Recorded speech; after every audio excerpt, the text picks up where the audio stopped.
Today is the 4th of December 2012. We're at the New York State Military Museum in Saratoga Springs, New York. My name is Wayne Clark. Sir, for the record, would you please state your full name and date and place of birth, please?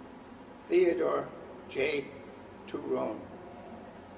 I was born March 19, 1927.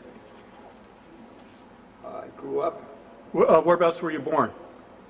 North Tonawanda, New York, Okay. and I was raised in a very unique neighborhood, Mm-hmm. going along with the philosophy of it takes a village to raise a child. Okay. And I grew up in a one-block neighborhood comprised of 98% immigrant Italians. Mm-hmm. My peers were all first-generation Americans like myself. I went to the neighborhood Catholic church school Mm-hmm. and found it frightening, so that I was disruptive and that I was crying. And two of my second cousins suggested that I go to a public school. Mm-hmm. One was Joe Prairie, my mother's first cousin, and the other one was Joe DeLuca, my father's first cousin. And they suggested to my parents that I go to the Boundary Street School, which was a public school. And these two young men were 6 years older than me. And they promised that they would take me to school Mm-hmm. and get me enrolled, which they did because my mother could not speak English. Okay. Therefore, English is my second language. I spoke Italian in the house, but English to my friends outdoors. Now, what year did you graduate from high school? Yes, I graduated in 1944. Okay. Do you recall where you were when you heard about the attack on Pearl Harbor? Yes, I was walking to high school Okay. with my friends. I was pardon me. I was a musician playing in the high school marching band, and also a group of the musicians from the marching band formed a dance band. We egotistically called ourselves the Music Masters. Oh. Now, what instrument did you play? Tenor sax and clarinet. Okay. And pardon me, my objective was to become a musician in the U.S. Navy. I had heard and read some literature about musicians playing aboard major ships, Mm-hmm. such as tenders and battleships, cruisers. And I was assigned to the USS Prairie. Okay. Let me just go back a little bit. Were you drafted or did you enlist? No. At that time, you could select your branch of service only if you enlisted 3 months prior to your 18th birthday, I see. which is why I enlisted in January, on January 26, 1945. Mm-hmm. So I am one of the younger, or youngest, World War II veterans still alive today. because I went in January of 45. Now, whereabouts did you go for your basic training? I went to Sampson, New York, Mm-hmm. Naval Base, which later became Eisenhower College Okay. after the war was over. And while I was in boot camp, which was in January, February, and up until April 10th. And it was mighty cold out there with the wind and snow whipping across the lake. I'm just going to turn something down. Keep talking. I indicated to the interviewer that I wanted to become a musician. Fortunately, I had the presence of mind, even at the age of 17, to bring my clarinet and saxophone mouthpieces with me. Mm-hmm. Because if the instrument was in decent condition, I could play it, but I had to have my mouthpiece Mm-hmm. for each instrument, and I had them with me Mm-hmm. Now, this was at Sampson. at Sampson. Okay. And there the interviewer wanted to assign me to CB, Construction Battalion duty, Mm-hmm. because during the summer of 1943 and the summer of 1944, I worked at a shipyard building landing craft tanks on the Niagara River, right outside of North Tonawanda. And I had become a boiler maker, so they wanted to put me in the construction battalion. I said that I would prefer going to music school. Mm-hmm. And I was told that I had to audition with the chief musician of the Sampson Naval Base. So they made an appointment for me, and I reported to him, and I had to play on both instruments to his satisfaction. And then I went back to my barracks, completed my basic training, Mm-hmm.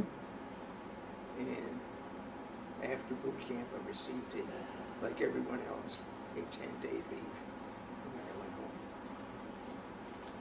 When I returned back to Sampson, orders were waiting for me to go to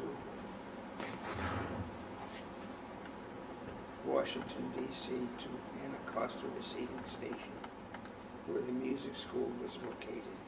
Okay. And I attended harmony classes, private music lessons in each instrument. And when we didn't have classes, we had to report to a large room where there was always a martial band playing. And we had to go in there with our instrument and play. Also, we were assigned to a specific training band. Mm-hmm.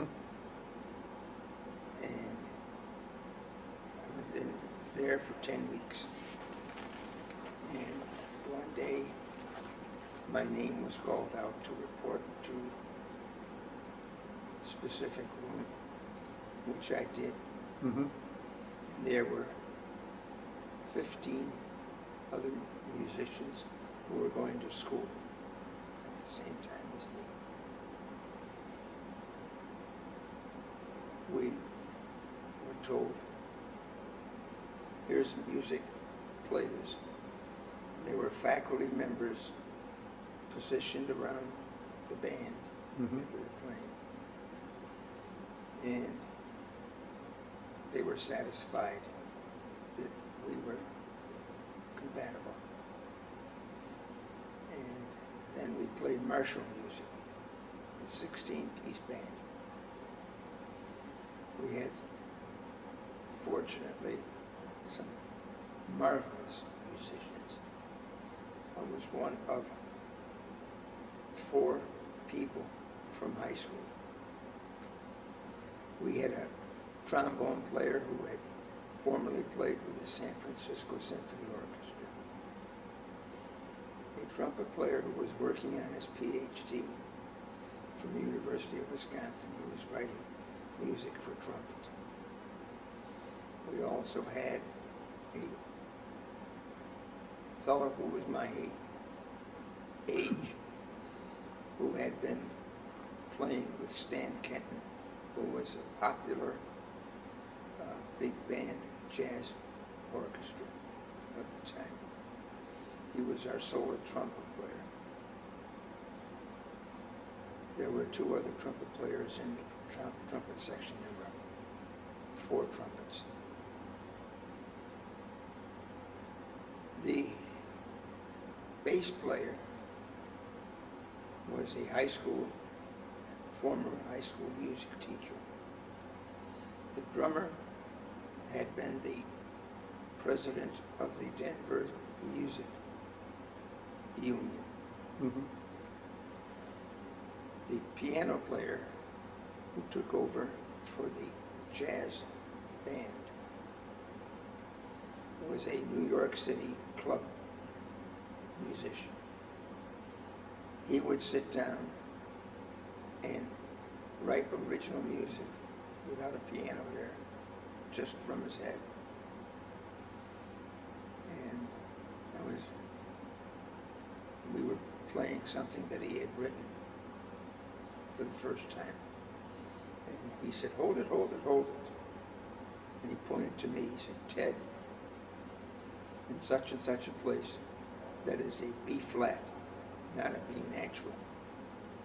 And I said to myself, wow, I better pay attention, because almost everything we played was sight reading. Mm-hmm. Now, were you the youngest member of the band? No. There were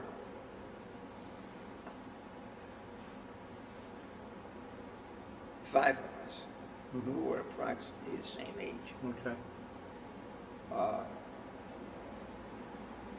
The trumpet player who had formerly played with Stan Kenton was 18. He was drafted into the Navy. The lead saxophone player, after the war was over, ended up being in the Coast Guard major band. We were aboard ship, musicians aboard ship.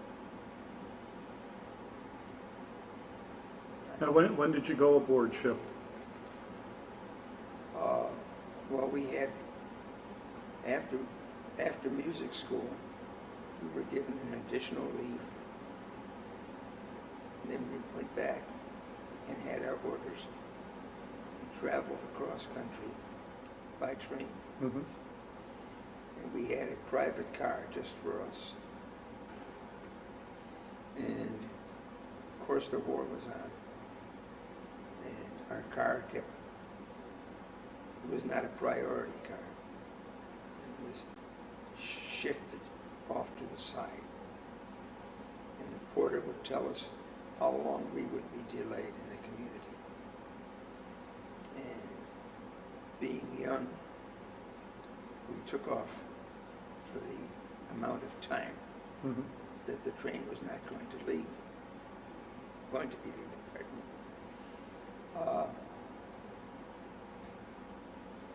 Along the way, I remember stopping in St. Louis for 8 hours.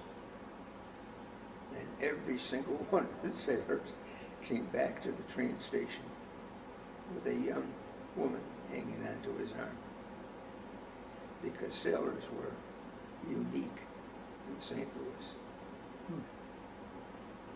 And from there, we ended up in San Francisco. We went to Treasure Island, which was a place where the sailors were kept in quarantine, so to speak, for 7 days maximum prior to shipping out. Our orders came within 5 days. And this was in June of 1945. Mm-hmm. Now, let me just stop you for a second. That was in June. The war ended in Europe in May. Was there much celebration? I was in Washington at the time. Okay. And I was sitting in the barracks. Mm-hmm. And I said to one of my peers, Joe, what are we doing here? Why don't we go into town and celebrate? He says, I only have a quarter. I says, that's all I have. But men in uniform in those days could use public transportation free. Mm-hmm. So we had no problem in getting into this city. We went into a bar and ordered a beer, which cost a nickel. And we reached for our money, and there were quite a few civilians in there celebrating. Sailors, put your money away. Make a long story short, I got back to the barracks, and I don't remember how I got back, except that it was 5:15, Mm-hmm. and I remembered the combination of my locker.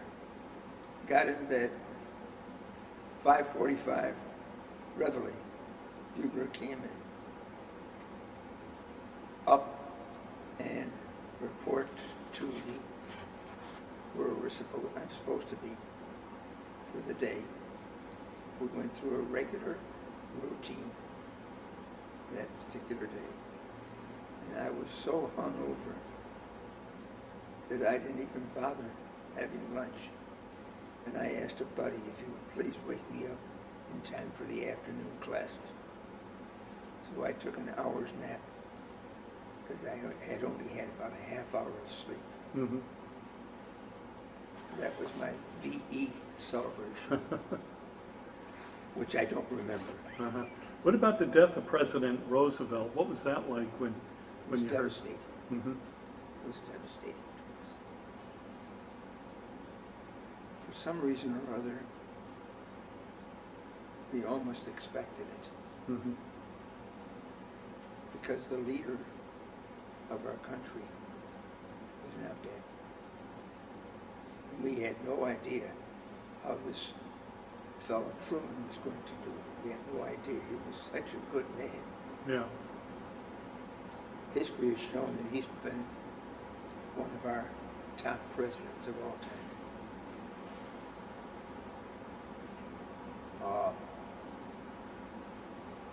Well, anyway, I called home on my last visit in the city of San Francisco.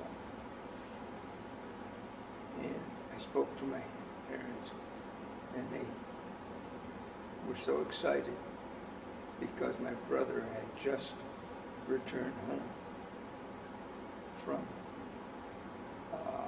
Watertown, Camp Run, Mm-hmm. New York. From Europe. He had been in Europe for 2 years.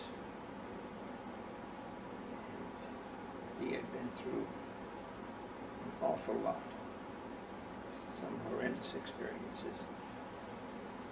He just passed 2 years ago. Mm-hmm. And he went on to become a rocket scientist. And, well, my naval experience was, we reported to a Navy aircraft carrier, which was a converted merchant ship, which was used to carry planes, Mm-hmm. not necessarily go into combat, but more of a transport of planes. So you picked that up in San Francisco? Yes. And we went to Hawaii. What was the name of that ship? I have no idea. Okay. And I was working in the galley, because as passengers in the Navy, you have a work assignment. Mm-hmm. And I, along with my peers, was working in the galley. Next, when we were done with our work, we went out on deck and looked out. No land in sight. For the first time in my life, I had been on it. Now I was on a ship. Knowing I wanted to go in the Navy, I had no idea how I would react to the pitching and rolling of the ship. Fortunately, no signs of seasickness. Mm-hmm. Never got seasick. And there, we were assigned to, we were not petty officers yet, we were still seamen. And had to meet in this huge drill field every morning where we were assigned special work for the day. And I was assigned to work in the scullery, where you wash these huge pans which were used to prepare the food. Mm-hmm. Now, up to this point, no one had taken my name, no one knew who I was, and they didn't have the name, your name put on your shirt as they do today. And I asked the person in charge where the head was. He told me to walk straight down to the end of the hall, turn left, and I would see it. I walked to the end of the hall and turned right out the door, kept going back to my barracks, picked up my bathing suit, and went to the pool and swam all day long. Since no one had my name, I figured I was clear. Mm-hmm. And also, they asked when we were out there in the field, anyone who has not received his pay yet because of being in transit, go to this particular spot, and we march off as a squad and go to the payroll and we would receive our pay. Well, we were young and foolish and got away with it. We kept going to get our pay 3 different times, and each time we got out of sight, we did what we saw happen the first time, then disappeared for the hinterlands. The idea is always escape extra work if you can. And we were able to do so. Uh-huh. Well, and going to forward now, back to Pearl Harbor, when we were assigned the same type of routine work part. Skeeter Palmer, the piano player, was a second-class petty officer, and he was in charge of the jazz band. So he went to the chaplain and asked him how would he like to have a choir for his services on Sunday. He said, I've been waiting for that for years. He said, well, I have 16 musicians who will be most happy to perform. So, next day, when we lined up there, we were told all the musicians report to the chaplain. We got there. Skeeter got off the organ, played. We sang. We rehearsed every morning from about 7:30 to 8:30, and we're free for the rest of the day instead of being assigned these work party. Mm-hmm. Again, like being repetitive, is all sailors try to get, and military men try to get away with routine, mundane jobs. Mm-hmm. Well, we were there in Pearl Harbor for approximately 3 days and received orders that we now were going to be traveling on a merchant fuel tanker, which was loaded with thousands of gallons of aviation fuel, which was too volatile to go in the convoy. Mm-hmm. So we had to go solo. And zigzag pattern in order to avoid any possibility of being sunk by a airplane or other submarines. It took us 13 days from Pearl Harbor to get to Ulithi, Mm-hmm. which is where we met our ship, which was anchored in the harbor.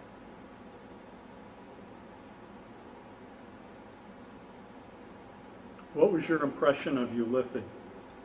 Was it anything like Hawaii, weather or temperature-wise? It was extremely hot, Mm-hmm. much more so. It was near the international date line.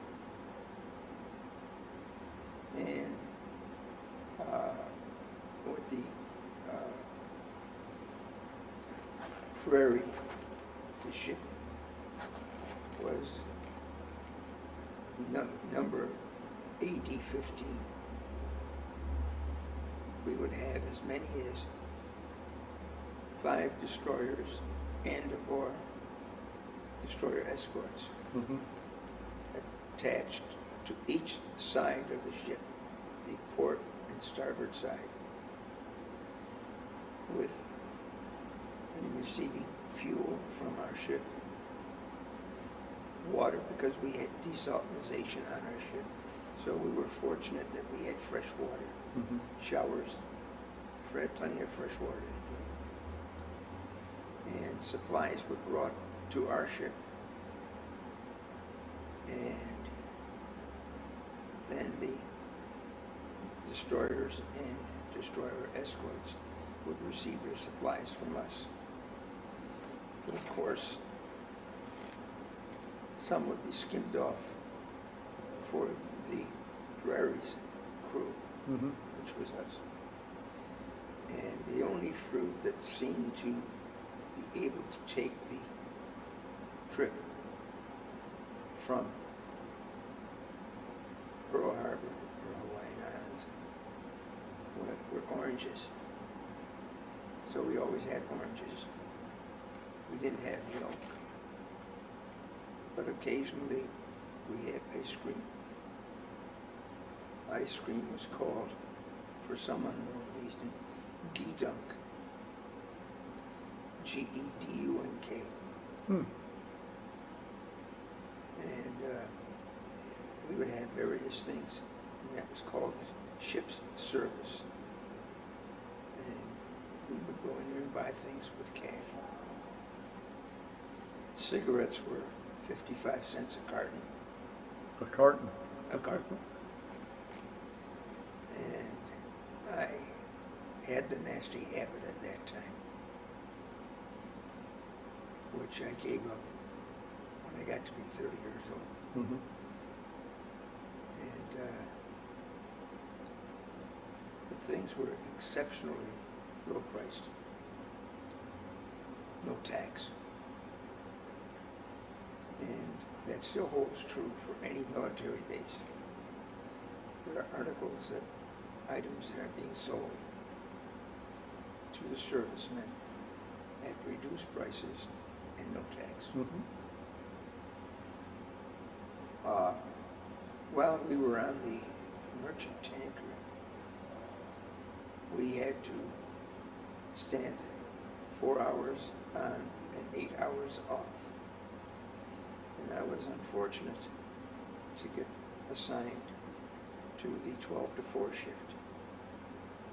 That's noon to 4 p.m. and midnight to 4 a.m. Mm. And the 8 hours in between, from the morning shift till the noon shift, we were always given some type of work to do, is making sure that our guns, which we were taught how to man, because I had never fired a rifle or anything. And I was taught to take care of a 20 millimeter anti-aircraft gun. By myself, you're supposed to have a crew of 4. Mm-hmm. There was no one else. So we were taught how to do all 4 jobs. And one of the things that I still smile at is that we had to be all hands battle stations at sunrise and sunset. Because that is the time when, and if there were enemy aircraft, they would come in with the sun behind them. Mm-hmm. Did you have any incidents with No. the enemy? No. Okay. Very fortunate.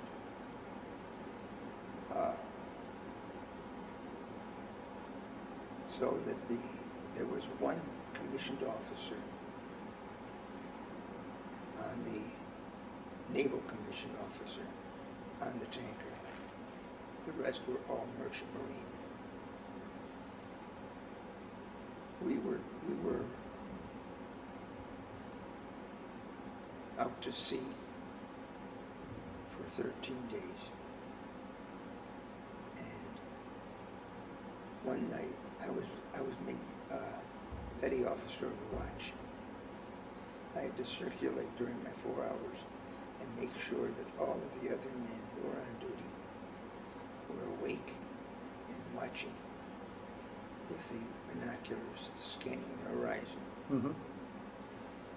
And one time I heard I was in the bridge, above the bridge, midship, and the first mate blew on that whistle that goes "ee" through the PA system, and I answered it, and I got chewed out because we almost ran into a infantry laden vessel Mm-hmm. that none of us had seen. Mm-hmm. So I made my rounds again and found out that everyone was asleep. Oh boy.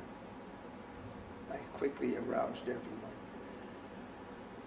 And when our 4 hours were up, I told everyone that I wanted to have a meeting in the mess hall. So I told them, I says, most, if not all of you, are my friends. But since I'm petty officer of the watch, the responsibility falls on my shoulders. If I see anyone sleeping on duty, I will put you on report, and you will be called before the captain's mast, which is a trial. Mm-hmm. And never had to do that. But during the battle stations time, in the evening, the lieutenant decided to throw some 50-gallon drums out for target practice for us. And I'm saying this not egotistically, but just as a matter of fact. With my first round of a 20 millimeter, I sank him.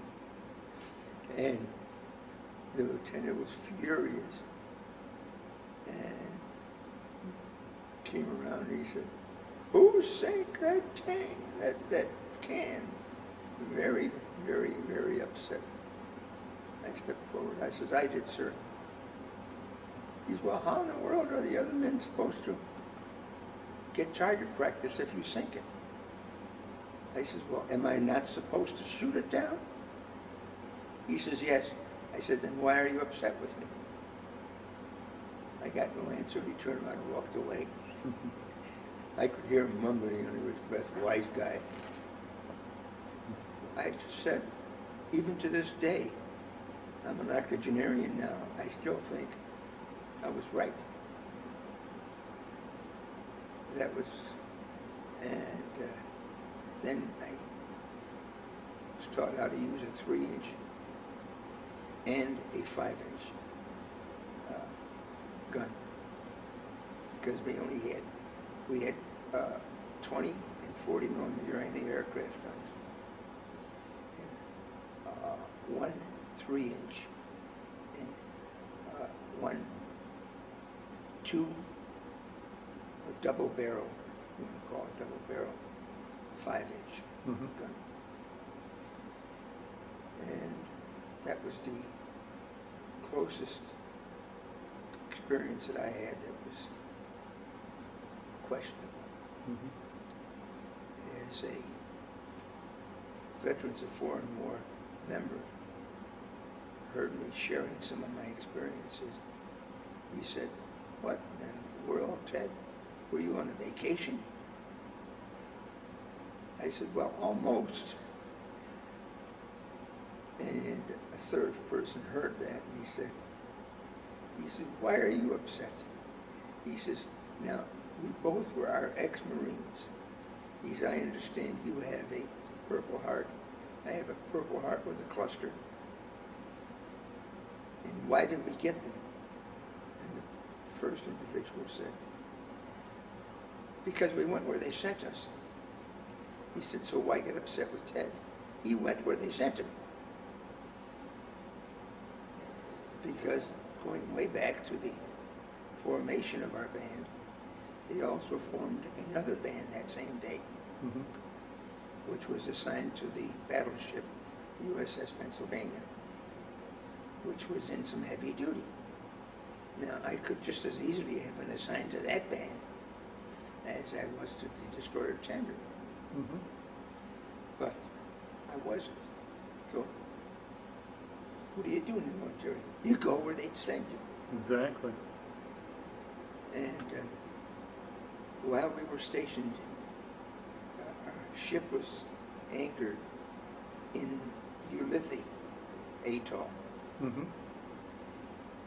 There was a radio station, U.S. Armed Forces from the South Pacific, on one of the small islands, recreational islands, called by a very unique name, Mag Mag. It sounds like a joke, but that was the name of the island. And Skeeter, the piano player, had arranged for us to go on the island every Saturday morning, rehearse the music that he had written, and broadcast live every Saturday afternoon from 4 to 4:30 on the U.S. Armed Forces South Pacific Network. So I had the experience of playing over the radio live. And I cannot emphasize enough how fortunate I was to be assigned with some magnificent musicians, which made us special. We left Ulithi, I believe, late August in 1945, going into Japan. So the war had ended at that The point. war had ended. We were going into Japan, into the largest naval base in Japan. I can't think of the name of it. I've got it.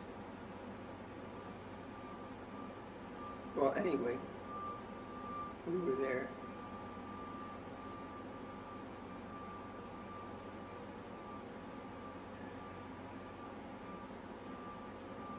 I can't. It'll probably come 2 minutes after I leave. Okay. But we would go there on the beach every Wednesday and play at the Enlisted Men's Club. Mm-hmm. Entertain we were the entertainers. And we had some skits that we worked up among ourselves to entertain the sailors there. And there were some Marines that came. From there, we then were assigned to go to Japan.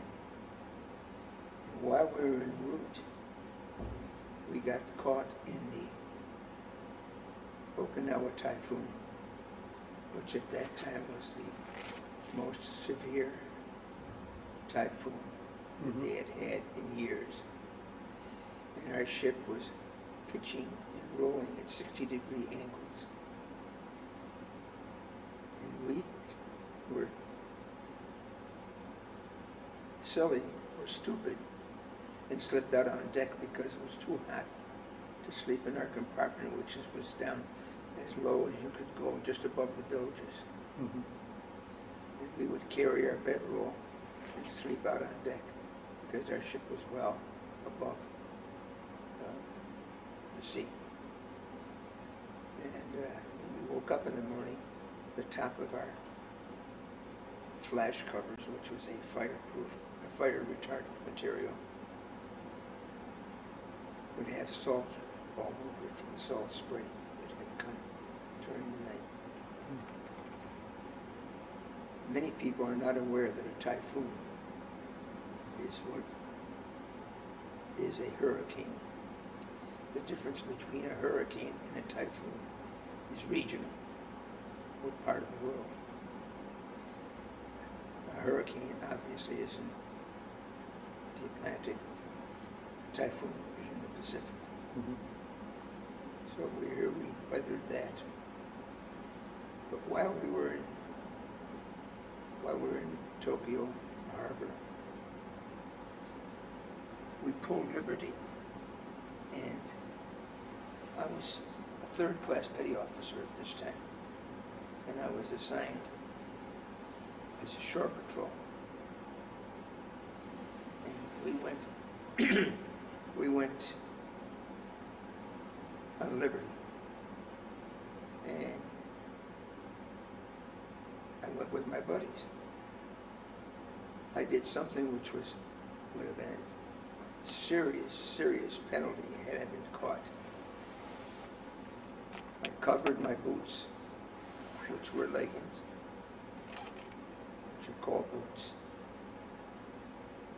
and my Browning belt, and my billy club, and my arm band, which said SP on it, were all concealed.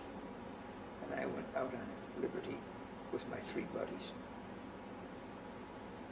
And we tried to get on a trolley car, which was running.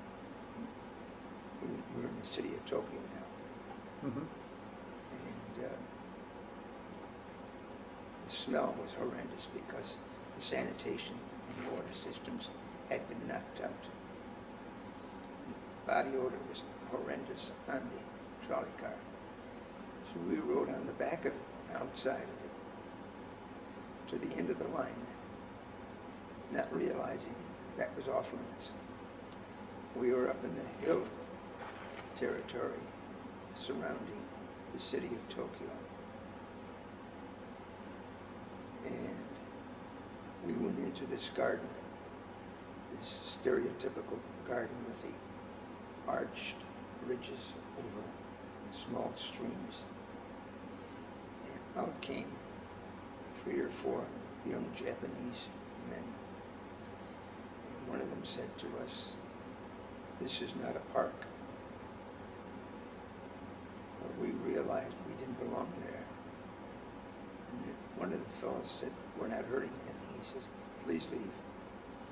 So he was polite to us. We knew we didn't belong there, so we just left. Mhm. Now, as we were walking through the streets, we heard beautiful classical piano playing. And we were heading for where the sound was coming from. We finally came to this one house where they hit two windows wide open. We could see him. There was a young man playing piano. He was excellent. And he looked at us and was frightened. We said, "No, it's all right." And we had all been issued an English-Japanese translation booklet. So with that booklet, we managed to communicate with him that we meant no harm. So then he pointed to our, now we were all petty officers with a music lighter, pointed to the music lighter. "Oh, come on in." That was our passport to get into his house.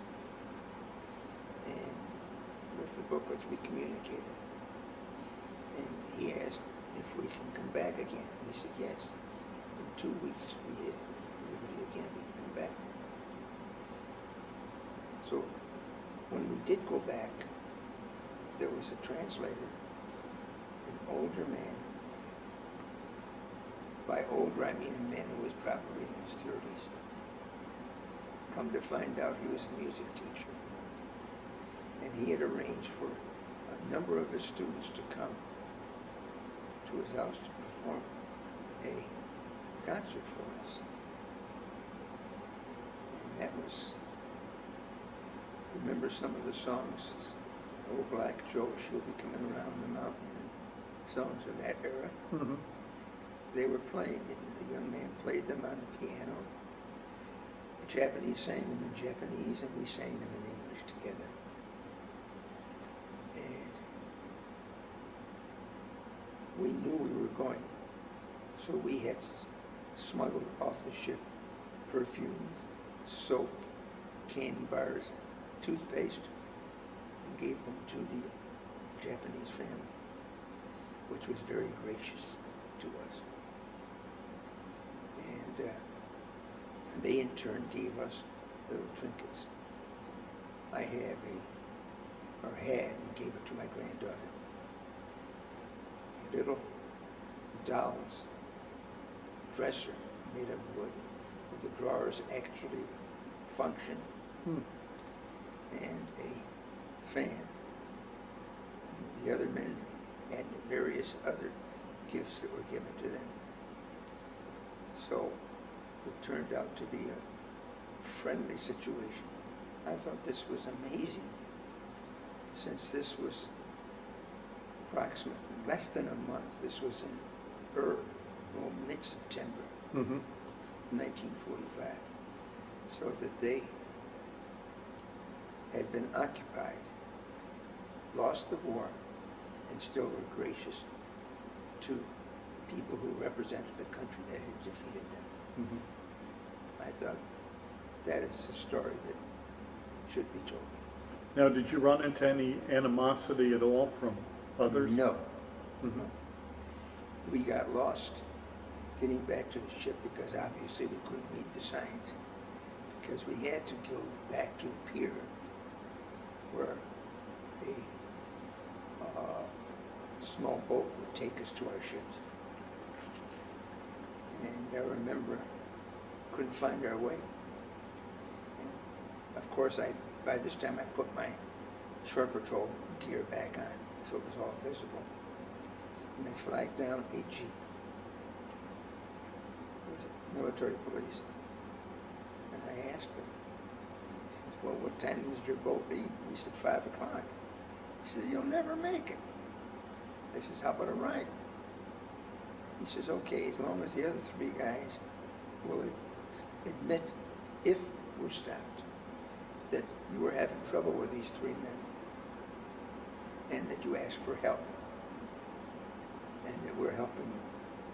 So as we got to the pier, the landing craft was pulling away, and we ran as fast as we could. Now, mind you, we were all of 18, so we had the ability to run. Mm-hmm.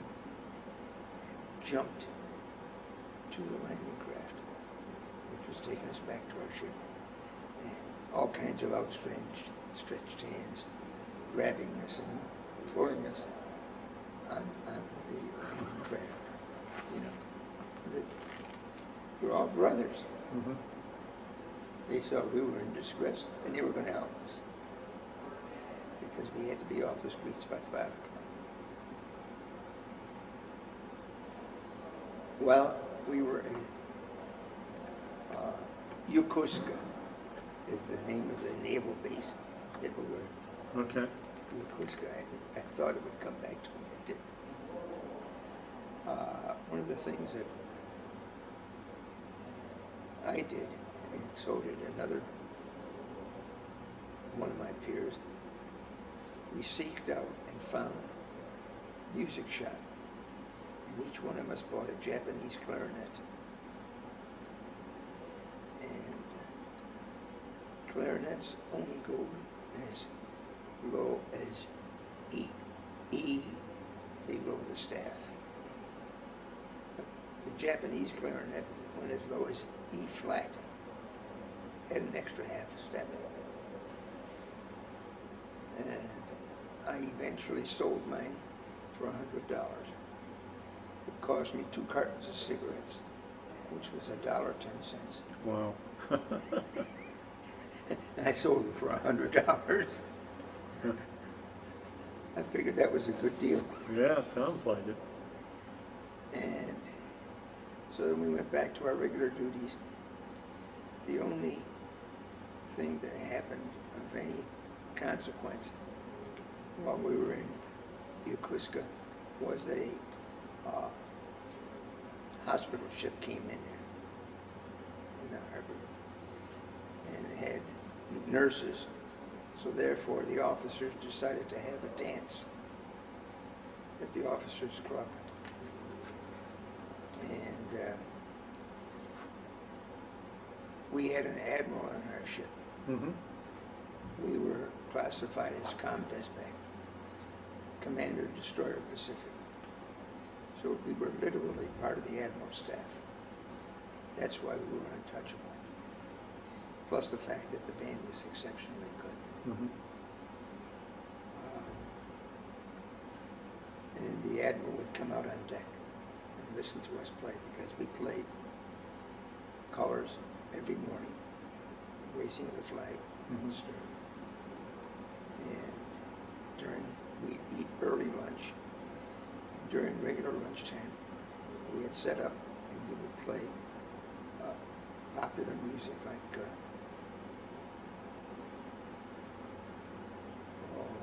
Don't Sit Under the Apple Tree and some of those World War II songs. Now, you weren't discharged till October of 1946, Right. which was well over a year after the war had ended. Yes. So, did you stay aboard ship all that time? No. I got a 30-day leave once the ship got back to Mare Island, which is outside of San Francisco, Mm-hmm. for reconditioning. And we all got a 30-day leave at that time. And when we went back, we then went to San Diego Harbor. We were in San Diego Harbor, and we met up with some musicians who had received permission to live in town, and they received a per diem from the Navy, and they had rented a house. So we were welcomed to their house. Mm-hmm. We did everything there except sleep. We had a terrific time. And our ship was anchored in the bay in San Diego Harbor. And I remember that we had to go through security, coming in to San Diego, Mm-hmm. going out into the harbor. And when we were coming back, there were Marine guards who searched us. And fortunately for me, the one Marine decided to hit this buddy of mine across the shins with his billy club. Because one of the tricks was that the sailors would take a pint of alcohol, tuck it into their socks, and the bell bottoms Mm-hmm. was concealed. So he rapped. And I remember my buddy Logan said, "What the blank blank are you doing?" And the Marine immediately put his hand on his sidearm. He said, "Shut up before I let you have it." Now, that was uncalled for. Mm-hmm. But when the guy is threatening that, you just keep your mouth shut. Mm-hmm. We got back to our quarters aboard ship, and Logan picked up his pant leg. Boy, he had a huge welt in his leg. His shin got wrapped across his shins. So we stayed with the ship in San Diego. Then from there we were all sent to our closest discharge center to our home. And then was sent to Lido Beach, Long Island. Mm-hmm. And they had too many musicians, so we were assigned to the wonderful task of working in the gym, handing out athletic equipment, and setting up 2,000 folding chairs every night for the movies, for the men who were waiting to be discharged. We were made part of the staff. Mm-hmm. And somehow someone got wind that the Brooklyn Navy Yard band was shorthanded. And here Lido Beach band was overstaffed. So the surplus of us went over to Brooklyn Navy Yard, the saving station on Flatbush Avenue. Mm-hmm. And there were enough musicians, so you had 3 jazz bands, big jazz bands. So we had duty once every 3 weeks at noon to play for the people who were in the receiving station there. Mm-hmm. The other time, we could come and go as we pleased. We had open liberty cards. And so I would go into Manhattan and caught many, many Broadway shows. Mm-hmm. I was unfamiliar with them, but being in uniform, because in those days you had to wear your uniform when you were off duty. So the uniform was a sign. Come on in, fellas. This was still early 1946. Mm-hmm. And well, we had, I saw Voice of the Turtle, Dear Ruth, The Odd Couple. They were all top-notch shows. And during intermission, every one of those Broadway theaters would ask for the military staff to report to such and such a room. And not knowing what was going on, I went back there. And what was it? They had free refreshments for us. Oh. I mean, so that, and not having to pay the subway fare, or the trolley car fare, which was, the trolley car was running on Flatbush Avenue in those days. And then came time for me to be discharged. And I went through the physical, and I had a deviated septum in my nose. Mm-hmm. And therefore they sent me to the hospital, which added 4 months to my length of service. Okay, yeah, I'm going to stop you right there. I'm going to have to change tapes. Okay. Okay, we're back with tape 2. You were talking about right up to the point Oh, you were yes. discharged. I was given the physical. I Mhm. didn't pass it because of a deviated septum. Yep. And I was sent over to the Naval Hospital. I can't think of the name of it at the moment. Sent to a Naval Hospital. And I was an ambulatory patient waiting to be operated on. Mm-hmm. And as ambulatory patients, you had a job. And I was asked to clean the heads Uh-huh. and the equipment that were used by the bed patients. And since I wore rubber gloves, didn't have to touch anything, Mm-hmm. I didn't mind it. So when they came for inspection on Saturday, the nurse said this is the first time that the heads have passed. Hmm. They never passed in the past. Uh-huh.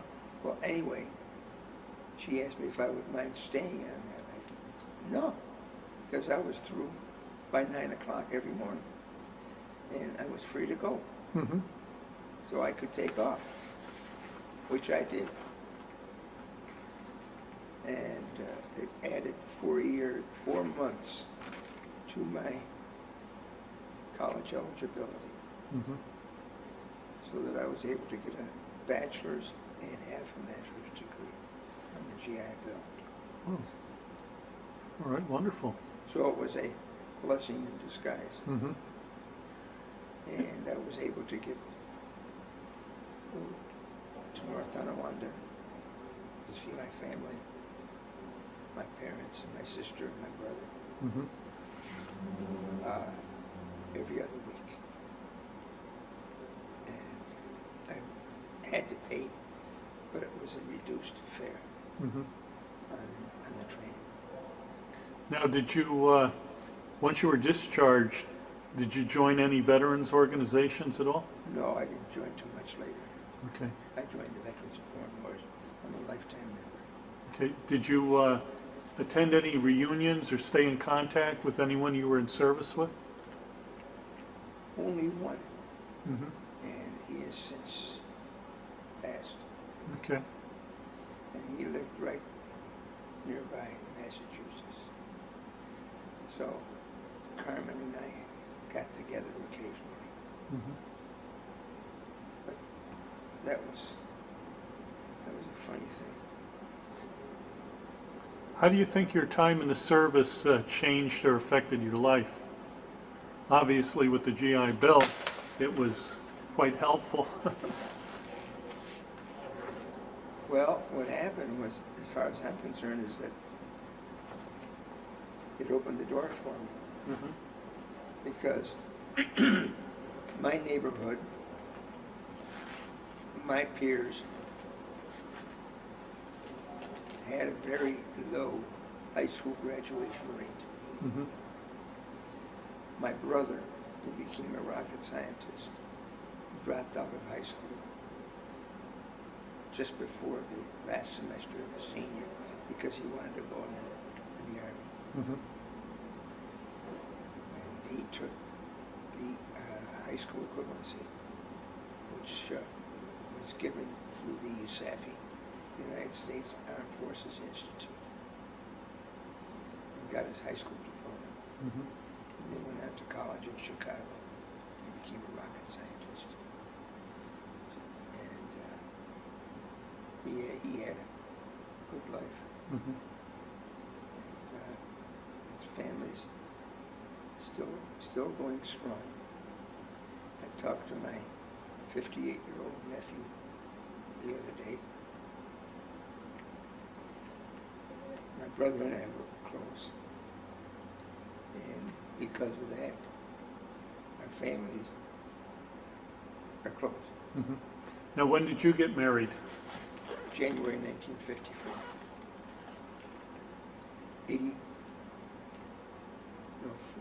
59 years come January. Uh-huh. And as someone said to me when I related the length of time we were married, to the same woman?